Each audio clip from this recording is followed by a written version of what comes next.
Audi mengumumkan penarikan kembali hampir 28.000 unit kendaraan model tahun 2025. Penarikan kembali ini dilakukan karena kendaraan terkait dinilai tidak memenuhi standar keselamatan federal.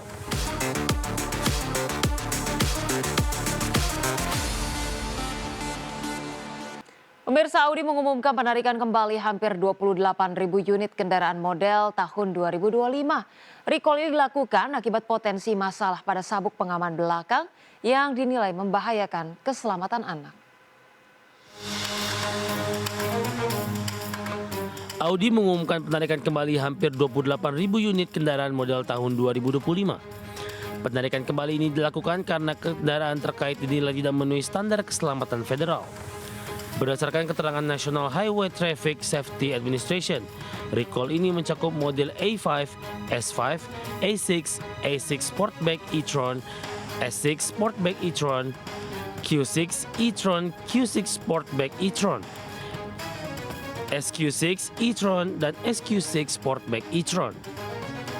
Masalah terpusat pada fungsi pengunci otomatis sabuk pengaman belakang saat digunakan untuk kursi anak.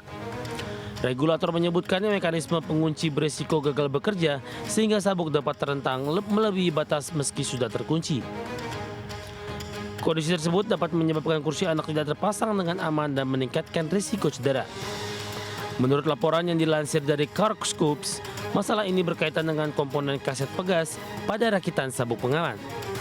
Audi mendeteksi anomali ini pada September melalui audit internal yang dilanjutkan dengan penyelidikan menyeluruh. Hasilnya menunjukkan adanya kerusakan pada kaset pegas akibat pin yang longgar atau salah posisi saat proses manufaktur. Audi memperkirakan hanya sekitar 3% dari total kendaraan yang benar-benar mengalami cacat tersebut. Dealer akan melakukan pemeriksaan dan penggantian rakitan sabuk tanpa biaya, namun penjualan sementara dihentikan karena suku cadang pengganti saat ini belum tersedia. Berbagai sumber ada exchange. Pemirsa, unit kendaraan listrik Xiaomi mencatatkan lonjakan signifikan di pasar otomotif China. Pada Desember, Xiaomi EV untuk pertama kalinya melampaui pengiriman 50.000 unit dalam satu bulan. Unit kendaraan listrik Xiaomi mencatat lonjakan signifikan di pasar otomotif China. Pada Desember, Xiaomi EV untuk pertama kalinya melampaui pengiriman 50.000 unit dalam satu bulan. Informasi ini diungkapkan langsung oleh Xiaomi EV melalui platform Weibo meski tanpa merinci angka pastinya. Detail resmi diperkirakan akan diumumkan dalam laporan bulanan Asosiasi Mobil Penumpang China yang dirilis pada akhir bulan. Sebagai pembanding, pengiriman Xiaomi EV pada November mencapai 46.249 unit. Angka tersebut naik 99,73% secara tahunan meski terkoreksi 4,94% dibandingkan Oktober dan menjadi penurunan bulanan pertama sejak Juli. Secara kumulatif sepanjang Januari hingga November, Xiaomi EV telah mengirimkan 361.625 kendaraan listrik. Dengan tambahan pengiriman Desember, total distribusi kini mencapai 501.096 unit, menandai eskalasi produksi dan distribusi yang agresif. Hingga 31 Desember, Xiaomi EV telah mengoperasikan 477 toko retail di 138 kota di China. Sementara itu, jaringan purna jual didukung 264 pusat layanan yang tersebar di 151 kota untuk menjaga kualitas layanan konsumen. Untuk mendukung permintaan, Xiaomi EV menawarkan program pembiayaan tanpa bunga selama 3 tahun dan insentif 48.000 yuan untuk SUV listrik YU7. Kedepan, Xiaomi EV berencana meluncurkan 4 model baru pada 2026, termasuk kendaraan listrik jarak jauh yang menegaskan ambisi menguasai pasar mobil listrik China. Berbagai sumber ada Channel.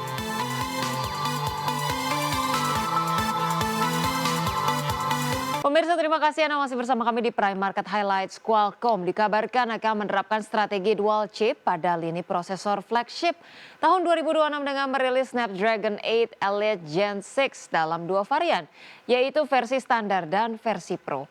Di mana varian Pro diprediksi memiliki harga lebih dari $300 Amerika Serikat atau sekitar 5 juta rupiah per unitnya. Dan hanya akan digunakan pada smartphone kelas Ultra dengan spesifikasi paling tinggi. Qualcomm disebut akan merilis 2 varian prosesor flagship pada 2026, yaitu Snapdragon 8 Elite generasi ke-6 standar dan versi Pro. Varian Pro dikabarkan memiliki harga di atas $300 Amerika Serikat atau sekitar 5 juta rupiah per unit, sehingga hanya digunakan pada telepon pintar kelas Ultra. Kenaikan harga varian Pro dipicu penggunaan proses manufaktur 2 nanometer dari Taiwan Semiconductor Manufacturing Company. Setiap wafer silikon diperkirakan memiliki biaya hingga $30.000 Amerika Serikat, sehingga meningkatkan biaya produksi secara signifikan. Snapdragon 8 Elite generasi ke-6 Pro dikabarkan menjadi salah satunya varian yang mendukung memori LPDDR6 terbaru. Memori ini memiliki kecepatan hingga 14,4 gigabit per detik, namun harganya ikut naik akibat krisis global pasokan RAM. Sementara itu, varian standar diperkirakan tetap menjadi pilihan utama produsen telepon pintar flagship. Prosesor ini disebut menggunakan konfigurasi CPU 2 inti performa tinggi, 3 inti menengah, dan 3 inti efisien dengan memori LPDDR5X yang lebih stabil dan hemat daya. Analis perkirakan varian Pro hanya akan digunakan pada model ekstrim seperti telepon pintar ultra atau perangkat gaming kelas atas.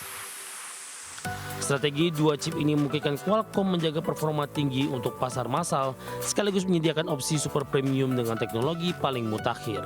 Berbagai sumber ada Exchange. Pemirsa, perusahaan induk TikTok ByteDance berencana untuk meningkatkan investasi besar pada chip kecerdasan buatan pada 2026. Langkah ini bergantung pada izin penjualan chip Nvidia ke pasar China. ByteDance berencana mengucurkan dana hingga 100 miliar yuan atau sekitar 238 triliun rupiah untuk membeli chip AI Nvidia pada tahun 2026. Nilai investasi ini meningkat dibandingkan tahun sebelumnya yang mencapai 85 miliar yuan. Namun realisasi pembelian masih menunggu persetujuan pemerintah Cina terkait izin penjualan chip H200. Di sisi lain, pemerintah Amerika Serikat sebelumnya telah mengizinkan Nvidia menjual chip H200 ke Cina. Meski demikian, belum ada kepastian apakah Beijing akan menyetujui pembelian tersebut oleh ByteDance. Jika izin diberikan, ByteDance akan memesan sekitar 20.000 unit chip H200 pada awal tahun. Adapun secara keseluruhan, ByteDance menyiapkan investasi hingga 160 miliar yuan atau sekitar 380 triliun rupiah untuk membangun infrastruktur AI pada tahun 2026. Angka ini lebih tinggi dibandingkan alokasi investasi AI tahun ini yang mencapai 150 miliar yuan. Langkah ini menegaskan ambisi ByteDance memperkuat teknologi AI di tengah persaingan global. Berbagai sumber untuk IDX Channel.